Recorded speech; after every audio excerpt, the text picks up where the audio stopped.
ഇനി 18-ാമത്തെ അധ്യായം. അഥ അഷ്ടാദശോധ്യായ. മൈത്രേയ ഉവാച.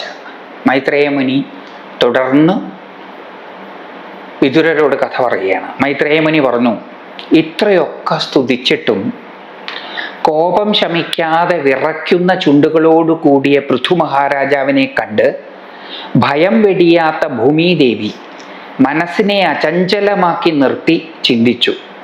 രാജാവിൻ്റെ ക്രോധം ശമിപ്പിക്കാൻ പറ്റിയ ഉപായം എന്തെന്ന് ആലോചിച്ചുറപ്പിച്ച വസുന്ധരാദേവി വീണ്ടും പറഞ്ഞു. ഇത്രയൊക്കെ സ്തുതിച്ചിട്ടും കോപം ശമിക്കാത്ത പൃഥു ഒന്ന് ശമിച്ചതാ, പിന്നീടും പറഞ്ഞു വീണ്ടും ദേഷ്യത്തിലേക്ക് വന്നു. ഒന്ന് ശമിച്ച് വീണ്ടും ഉണ്ടാകുന്ന ദേഷ്യം ശമിക്കാൻ വലിയ പ്രയാസമാണ്. അപ്പം ഇത്രയൊക്കെ സ്തുതിച്ചിട്ട് എന്തൊക്കെ പറഞ്ഞാലും കേൾക്കുകയല്ല. വെട്ടാൻ വരുന്ന പോത്തിനോട് വേദമോതിയിട്ട് കാര്യമില്ല എന്ന് പറഞ്ഞതുപോലെയാണ് ദേഷ്യപ്പെട്ട് നിൽക്കുന്ന, കോപം പൂണ്ട് നിൽക്കുന്ന ഒരാളോട് എത്ര ലോജിക്കലായിട്ട് സംസാരിച്ചിട്ടും ഒരു കാര്യമില്ല. ഇത്രയൊക്കെ സ്തുതിച്ചിട്ടും കോപം ശമിക്കാതെ വിറയ്ക്കുന്ന ചുണ്ടുകളോട് കൂടിയ പൃഥു മഹാരാജാവിനെ കണ്ട് ഭയം വെടിയാത്ത ഭൂമിദേവി. ഈ പൃഥു മഹാരാജാവിൻ്റെ കോപം, അദ്ദേഹം ഈശ്വരാംശം കൂടിയാണ്. അതുകൊണ്ട് അദ്ദേഹത്തിൻ്റെ കോപം എന്ന് പറയുന്നത് സൂക്ഷിക്കേണ്ടതാണ്.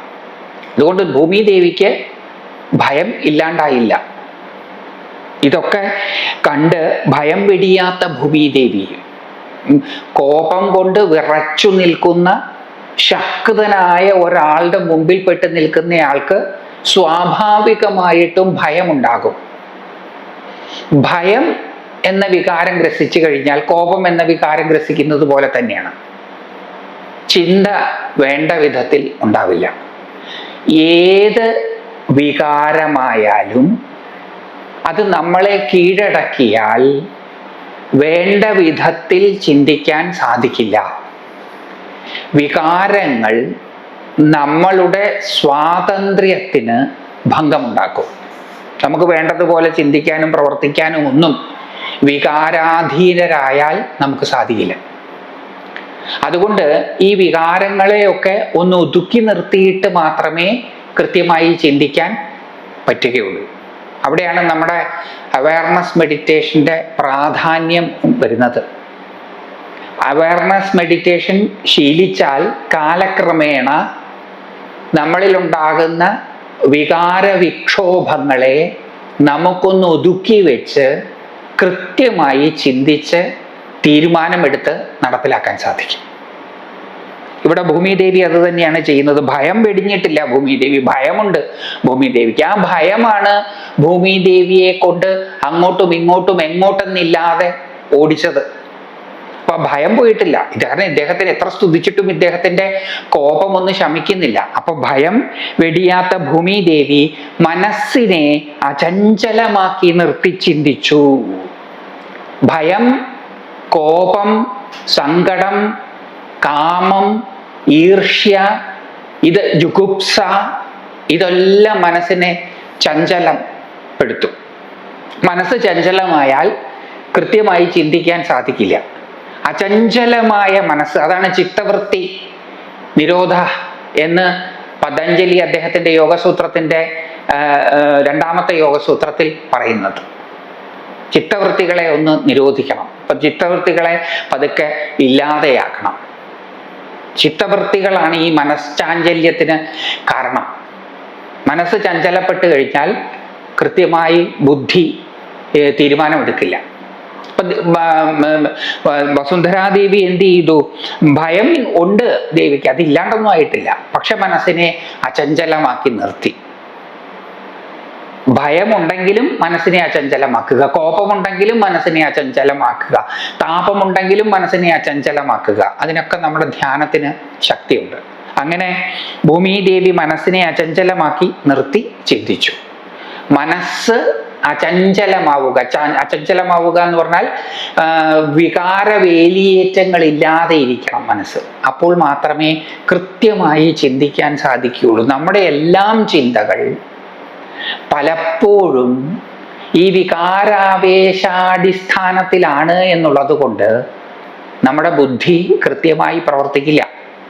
ബുദ്ധി കൃത്യമായി പ്രവർത്തിക്കാത്തത് കൊണ്ട് നാം എടുക്കുന്ന തീരുമാനങ്ങൾ നമുക്ക് സന്തോഷകരമായ രീതിയിൽ പ്രാവർത്തികമാക്കാൻ നമുക്ക് സാധിക്കില്ല. അതുകൊണ്ട് മനസ്സിനെ അചഞ്ചലമാക്കി നിർത്തേണ്ടത് നിത്യജീവിതത്തിൽ തീരുമാനങ്ങൾ എടുത്ത് നടപ്പിലാക്കി സന്തോഷത്തോടു കൂടി ജീവിക്കുവാൻ അനിവാര്യമാണ്. അതുകൊണ്ടാണ് നമ്മുടെ ധ്യാനം ആധ്യാത്മികതയ്ക്ക് മാത്രമല്ല, ഭൗതിക ജീവിതത്തിനും വളരെ പ്രയോജനം ചെയ്യും. ഇത് ചെയ്തു നോക്കിയിട്ടുള്ളവർക്കെല്ലാം ഈ അനുഭവം ഉണ്ടാകും. ഞാൻ പറയുന്നത് ശരിയാണ് എന്ന് അവർക്ക് മനസ്സിലാവുകയും ചെയ്യും. ചെയ്തു നോക്കാത്തവർക്ക് ഇനിയും ചെയ്തു നോക്കാവുന്നതേ ഉള്ളൂ. ഭൂമിദേവി മനസ്സിനെ അചഞ്ചലമാക്കി നിർത്തി ചിന്തിച്ചു. എപ്പോൾ ചിന്തിക്കുമ്പോഴും ഈ പ്രശ്നങ്ങൾ ഉണ്ടാകുന്ന സമയത്ത്, നമ്മുടെ ജീവിതത്തിൽ പ്രശ്നങ്ങൾ ഉണ്ടാകുന്ന സമയത്ത്, പ്രതിസന്ധികൾ ഉണ്ടാകുന്ന സമയത്ത് നമ്മുടെ മനസ്സ് ചഞ്ചലമാകും. എന്ന് പറഞ്ഞാൽ നമുക്ക് വികാര ആവേശമുണ്ടാകും. അത് ഏത് വികാരമായാലും ശരി. ചിലപ്പോൾ സന്തോഷാധിക്യമായിരിക്കും ഉണ്ടാവുക. ചില പ്രതിസന്ധികളിൽ പൊതുവെ സന്തോഷം ഉണ്ടാവില്ല. പ്രതിസന്ധികൾ ഉണ്ടാവുമ്പം നമുക്ക് സങ്കടം ഉണ്ടാവും, ചിലപ്പോൾ ദേഷ്യം വരും, ചിലപ്പോൾ ഭയം വരും, ചിലപ്പം ആങ്സൈറ്റി ഉണ്ടാകും. ഈ സമയത്തൊന്നും നമ്മൾ ചിന്തിച്ചിട്ട് കാര്യമില്ല, കൃത്യമായ തീരുമാനം എടുക്കാൻ പറ്റില്ല. അപ്പം മനസ്സിനെ അചഞ്ചലമാക്കണം. അങ്ങനെ മനസ്സിനെ അചഞ്ചലമാക്കി ചിന്തിച്ച് തീരുമാനമെടുത്ത് നടപ്പിലാക്കിയാൽ മാത്രമേ നമ്മുടെ ജീവിതം സന്തോഷത്തിലേക്ക് പോവുകയുള്ളൂ. അതുകൊണ്ട് സാധാരണ ജീവിതം, ആധ്യാത്മികമൊന്നുമല്ല, സാധാരണ ജീവിതത്തിന് ഈ ധ്യാനം അനിവാര്യമാണ്. സാധാരണ ജീവിതത്തിനും ഈ ധ്യാനം അനിവാര്യമാണ്. നിർത്തി ചിന്തിച്ചു. രാജാവിൻ്റെ ക്രോധം ശമിപ്പിക്കാൻ പറ്റിയ ഉപായം എന്തെന്ന് ആലോചിച്ചുറപ്പിച്ച വസുന്ധരാദേവി വീണ്ടും പറഞ്ഞു. ചിന്തിച്ചപ്പം രാജാവിൻ്റെ ക്രോധം ശമിപ്പിക്കാൻ പറ്റിയ ഉപായം ദേവിക്ക് സ്വയം തെളിഞ്ഞു വന്നു. ഏതു പ്രതിസന്ധി ഘട്ടത്തിലും വികാരാവേശം കൊണ്ട് ചഞ്ചലമായിട്ടുള്ള മനസ്സിനെ ധ്യാനം കൊണ്ട് അചഞ്ചലമാക്കി നിർത്തി ചിന്തിച്ചാൽ ആ പ്രതിസന്ധിയെ മറികടക്കാനുള്ള ഉപായം തെളിഞ്ഞു വരും. ഇവിടെ ഭയം മാറിയിട്ടില്ല വസുന്ധരാദേവിക്ക്. പക്ഷെ കൃത്യമായ ചിന്ത ഉണ്ടായി. ആ കൃത്യമായ ചിന്തയാണ് ഭൂമിദേവിയുടെ ജീവിതത്തിൽ അപ്പോൾ ഉണ്ടായിട്ടുള്ള പ്രതിസന്ധിയെ മറികടക്കാൻ സഹായിക്കാൻ പോകുന്നത്. ഇത് നമ്മുടെ ജീവിതത്തിലും നമുക്ക് നടപ്പിലാക്കാൻ സാധിക്കും. അതിനാണ് നമ്മൾ ഈ പുരാണ പാരായണം നടത്തുന്നത്. പരമമായ പദപ്രാപ്തി മാത്രമല്ല, സാധാരണമായ ജീവിതം സന്തോഷത്തോടു-കൂടി ജീവിക്കുവാനും ഇതിലെ അറിവുകൾ നമ്മളെ സഹായിക്കും. ശമിപ്പിക്കാൻ പറ്റിയ ഉപായം എന്തെന്ന് ആലോചിച്ചുറപ്പിച്ച വസുന്ധരാദേവി വീണ്ടും പറഞ്ഞു. ഭയമൊക്കെ ഒന്ന് ഒതുക്കി വെച്ചിട്ടാണ് പറയുന്നത്. തീരുമാനം കൃത്യമായിട്ട് എടുക്കാൻ സാധിച്ച ഒരു പ്രതിസന്ധി ഉണ്ടായി. ആ പ്രതിസന്ധി നമ്മളെ അങ്കാലാപ്പിലാക്കി. ആ അങ്കാലാപ്പ് ഒന്ന് ഒതുക്കി അചഞ്ചലമായ മനസ്സോടുകൂടി കൃത്യമായി ചിന്തിച്ച് തീരുമാനമെടുക്കാൻ സാധിച്ചാൽ ആ കൃത്യമായ തീരുമാനം നമുക്കൊരു ആത്മവിശ്വാസത്തെ തരും. നമുക്ക് പലപ്പോഴും ആത്മവിശ്വാസം ഇല്ലാതെ പോകുന്നത് കൃത്യമായ തീരുമാനമില്ലാത്തത് കൊണ്ടാണ്. കൃത്യമായ തീരുമാനമില്ലാത്തത് മനസ്സ് ചഞ്ചലമായതുകൊണ്ടാണ്. മനസ്സ് ചഞ്ചലമാകുന്നത് അശ്രദ്ധയോടുകൂടി, അണവയർനെസ്സോടുകൂടി ജീവിക്കുന്നത് കൊണ്ടാണ്. അപ്പൊ ഈ കൃത്യമായി എടുക്കുന്ന തീരുമാനം ഒരു ആത്മവിശ്വാസത്തെ ഉണ്ടാക്കിത്തരും. നമ്മുടെ ജീവിതത്തിലേക്കൊന്ന് തിരിഞ്ഞു നോക്കിയാൽ നമുക്ക് ആത്മവിശ്വാസം ഉണ്ടായിട്ടുള്ള ഘട്ടങ്ങൾ അതുണ്ടാവുമല്ലോ. ആ ഘട്ടങ്ങളിലെല്ലാം നമുക്ക് കൃത്യമായിട്ടുള്ള തീരുമാനം ഉണ്ടായിട്ടുണ്ടാകും. അപ്പൊ ദേവി പൃഥു മഹാരാജാവിനോട് പറയുകയാണ്, പ്രഭോ, അവിടുന്ന് ക്രോധത്തെ നിശേഷമടക്കി ഞാൻ പറയുന്നത് ശ്രദ്ധിച്ച് കേട്ടാലും എനിക്ക് പറയാനുള്ളത് കേട്ട ശേഷം ചിന്തിച്ച് ഉചിതമായ തീരുമാനമെടുത്താലും വണ്ടുകൾ പൂക്കളിലെ തേൻ മാത്രം സ്വീകരിക്കുന്നത് പോലെ വിദ്വാൻമാർ വാക്കുകളുടെ സാരാംശത്തെ മാത്രമേ സ്വീകരിക്കാറുള്ളൂ. അതുപോലെ അവിടുന്ന് ഞാൻ പറയുന്ന വാക്കുകളുടെ സാരാംശത്തെ മാത്രം സ്വീകരിച്ച് മറ്റു ഭാഗങ്ങൾ തള്ളിക്കളഞ്ഞുകൊള്ളുക. വളരെ പ്രധാനപ്പെട്ട ഒരു കാര്യമാണ് ഇവിടെ വെളിപ്പെടുന്നത്. അവിടുന്ന് കോപത്തെ നിശേഷമടക്കി ഞാൻ പറയുന്നത് ശ്രദ്ധിച്ചു കേട്ടാലും. കോപത്തെ അടക്കിയില്ലെങ്കിലോ ശ്രദ്ധിച്ചു കേൾക്കാൻ പറ്റില്ല. മനസ്സിൽ വികാരങ്ങളുടെ വേലിയേറ്റവും വേലിയിറക്കവും നടന്നുകൊണ്ടിരിക്കുന്ന സമയത്ത് ശ്രദ്ധിച്ച് ഒന്നും കേൾക്കുവാനോ ചെയ്യുവാനോ സാധിക്കുകയില്ല. അപ്പോൾ ശ്രദ്ധയോടുകൂടി എന്തെങ്കിലും ചെയ്യണമെന്നുണ്ടെങ്കിൽ മനസ്സിനെ അചഞ്ചലമാക്കി നിർത്തണം. അപ്പോൾ വികാരങ്ങളുടെ വേലിയേറ്റങ്ങളും വേലിയിറക്കങ്ങളും ഒന്ന് ഒതുക്കണം. അപ്പൊ ഇവിടെ പറയുകയാണ്, ക്രോധത്തെ നിശേഷമടക്കി. അല്ലെങ്കിൽ കോപത്തിന്റെ പശ്ചാത്തലത്തിലായിരിക്കും അങ്ങെല്ലാം കേൾക്കുക. അങ്ങേക്ക് ശ്രദ്ധയോടുകൂടി കേൾക്കാൻ പറ്റില്ല. ശ്രദ്ധയോടുകൂടി കേട്ടില്ലെങ്കിൽ എന്ത് സംഭവിക്കും? ശ്രദ്ധയോടുകൂടി കേട്ടില്ലെങ്കിൽ ഞാൻ പറയുന്നത് എന്താണെന്ന് അങ്ങേക്ക് മനസ്സിലാവില്ല. ഇതൊക്കെ നമ്മുടെ ജീവിതത്തിൽ, ദൈനംദിന ജീവിതത്തിൽ വളരെ പ്രയോജനപ്രദമായിട്ടുള്ള അറിവുകളാണ്. ഈ അറിവുകളെ നമുക്ക് നമ്മുടെ ജീവിതത്തിൽ പ്രായോഗികമാക്കാൻ സാധിക്കുകയാണ് എങ്കിൽ പരലോകപ്രാപ്തി ഉണ്ടാകുമോ ഇല്ലയോ എന്ന് ഉറപ്പ് പറയാൻ പറ്റില്ല. പക്ഷെ ഇഹലോക ജീവിതം സുഖകരമായിരിക്കുമെന്ന കാര്യത്തിന് യാതൊരു സംശയവും ഇല്ല. അപ്പൊ ക്രോധം ഒന്ന് അടക്കണം. നിശേഷം അടക്കി ഞാൻ പറയുന്നത് ശ്രദ്ധിച്ച് കേട്ടാലും ശ്രദ്ധയോടുകൂടി കേൾക്കണം. ശ്രദ്ധിച്ച് കേൾക്കാതിരുന്നാൽ ബുദ്ധിമുട്ടാക്കും. എനിക്ക് പറയാനുള്ളത് കേട്ട ശേഷം ചിന്തിച്ച് ഉചിതമായ തീരുമാനമെടുത്താലും. ഇപ്പൊ തീരുമാനം അങ്ങനെ എടുക്കേണ്ടത്. കേട്ട പാതി കേൾക്കാത്ത പാതി തീരുമാനം എടുക്കരുത്. എനിക്ക് പറയാനുള്ളത്, ഇത് കമ്മ്യൂണിക്കേഷൻ സ്കില്ലാണ് ഈ പഠിപ്പിച്ചു തരുന്നത്.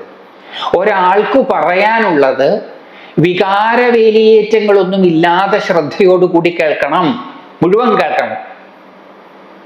ഇടയ്ക്ക് കയറി ചോദ്യങ്ങൾ ചോദിക്കരുത്. എന്താ കാര്യം? ഈ ഇടയ്ക്ക് കയറി ചോദ്യങ്ങൾ ചോദിക്കാൻ നമ്മളെ പ്രേരിപ്പിക്കുന്നത് പൂർവാർജിതമായ അറിവുകളുടെ വികാരങ്ങളുടെ പശ്ചാത്തലമാണ്.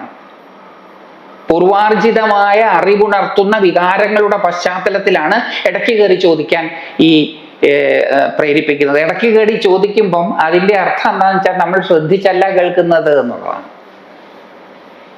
ശ്രദ്ധിച്ചാണ് കേൾക്കുന്നതെങ്കിൽ ഒരാൾ പറഞ്ഞത് മുഴുവൻ കേൾക്കണം. എന്നിട്ടോ ചെടുപിടി എന്ന് പറഞ്ഞ് തീരുമാനം എടുക്കുകയല്ല, ചിന്തിക്കണം. ശ്രവണം, മനനം. കേട്ടതിനെ പറ്റി ഒന്ന് ചിന്തിക്കണം. ചിന്തിച്ചിട്ട് തീരുമാനമെടുക്കണം. ഇതൊക്കെ വളരെ പ്രായോഗികമായിട്ടുള്ള കാര്യങ്ങളാണ് ഈ പറയുന്നത്. വണ്ടുകൾ പൂക്കളിലെ തേൻ മാത്രം സ്വീകരിക്കുന്നത് പോലെ വിദ്വാൻമാർ വാക്കുകളുടെ സാരാംശത്തെ മാത്രമേ സ്വീകരിക്കാറുള്ളൂ.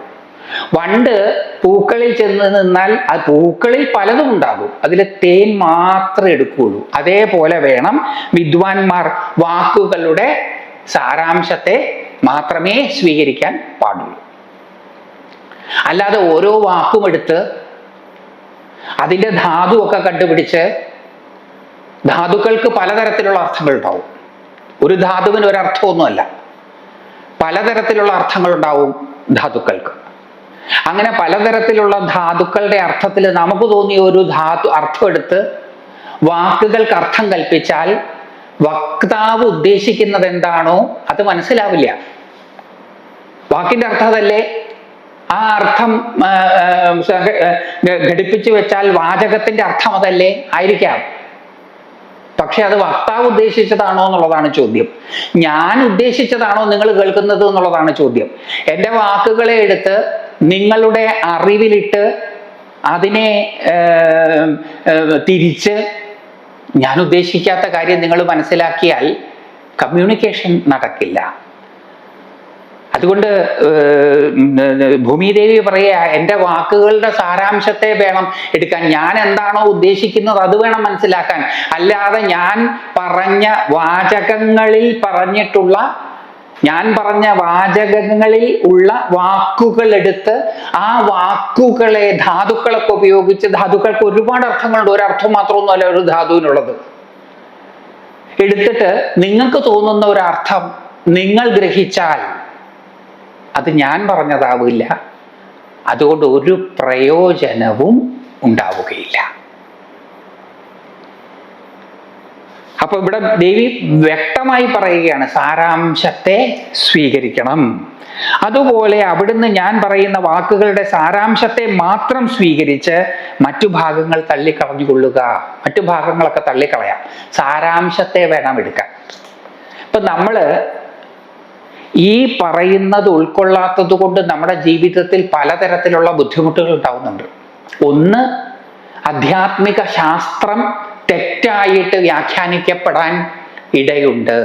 വാക്കുകളുടെ ധാതു എടുത്ത് അനവധി അർത്ഥങ്ങളുള്ള ധാതുക്കളിൽ നമുക്ക് തോന്നുന്ന ഒരു അർത്ഥം സങ്കല്പിച്ച് വാചകങ്ങൾക്ക് നമ്മൾ ഉദ്ദേശിക്കുന്ന അർത്ഥമൊക്കെ കൊടുത്തു വന്നാൽ അത് സാമ്പ്രദായികമായിട്ട് പറഞ്ഞു വരുന്ന കാര്യങ്ങൾ ആയിക്കൊള്ളണം എന്നില്ല.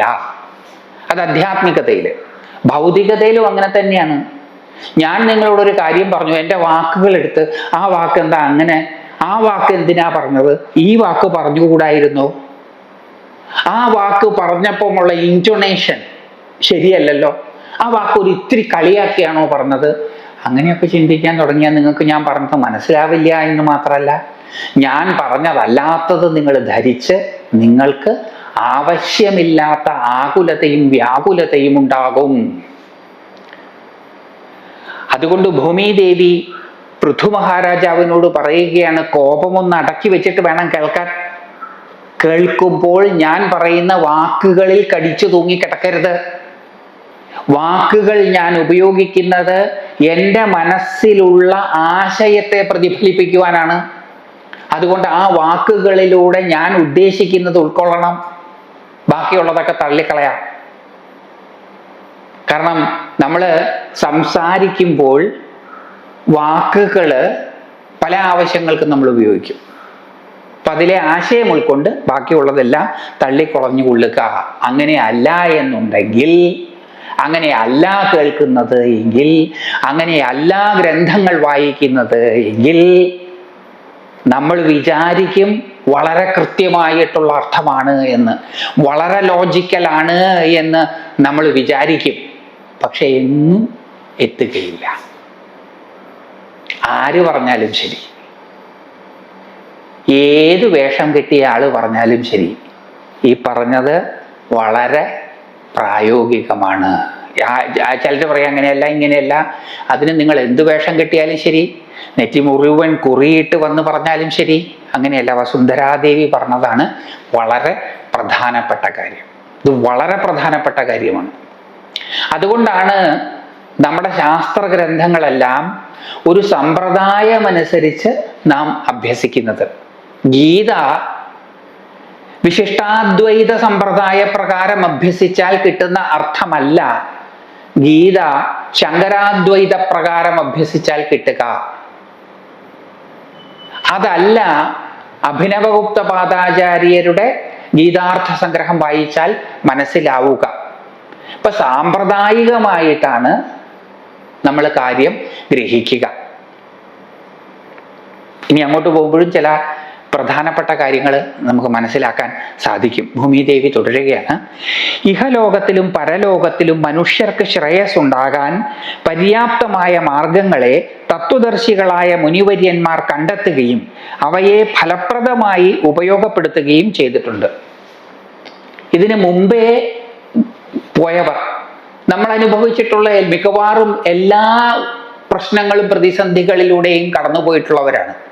പുതിയ പ്രശ്നങ്ങളും പുതിയ പ്രതിസന്ധികളും ഒന്നുമില്ല.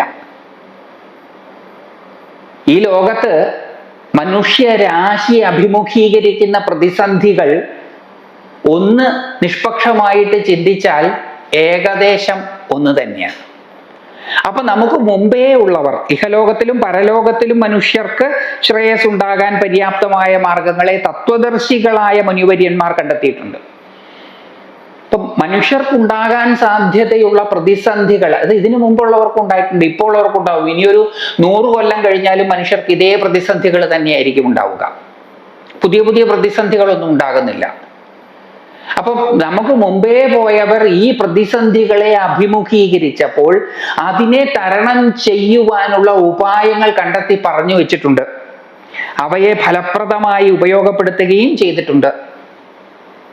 സ്വന്തം ജീവിതാനുഭവങ്ങളിലൂടെ ഊറി വരുന്ന പരിഹാരങ്ങളാണ് അവര് പറഞ്ഞു വെച്ചിട്ടുള്ളത്.